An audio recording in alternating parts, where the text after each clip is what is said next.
Today I'm going to be showing you guys how to turn one of these cases that are virtually almost useless. Today I'm going to show you guys how to turn one of these cases that come with a lot of power tools and that annoying insert into something usable, just using a oscillating tool.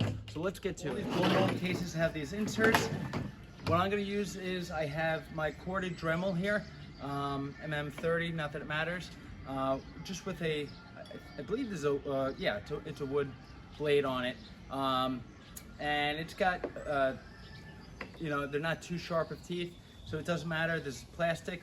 What I'm going to do is I'm going to cut out all around the lip here, all around here, and on this side as well, and then I'll show you guys the next step.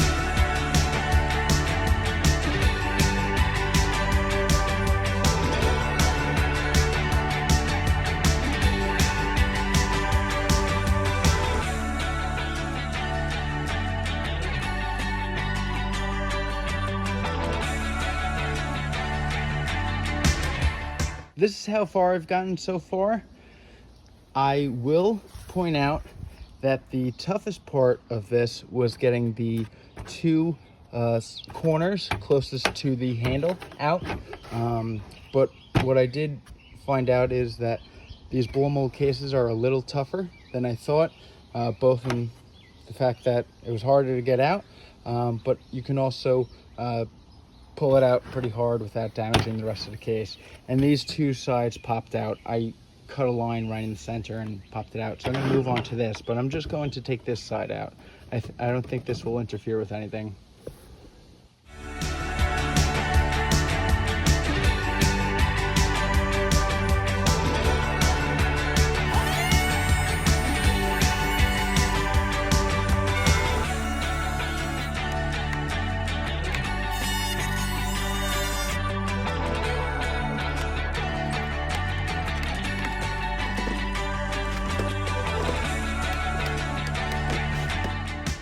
So after all that, I got all this cut out.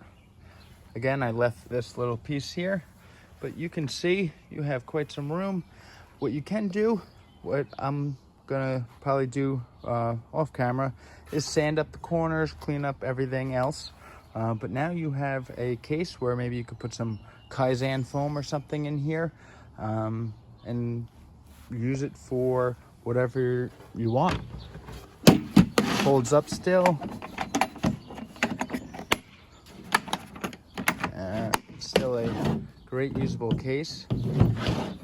So I hope this helped you. Thank you guys for watching.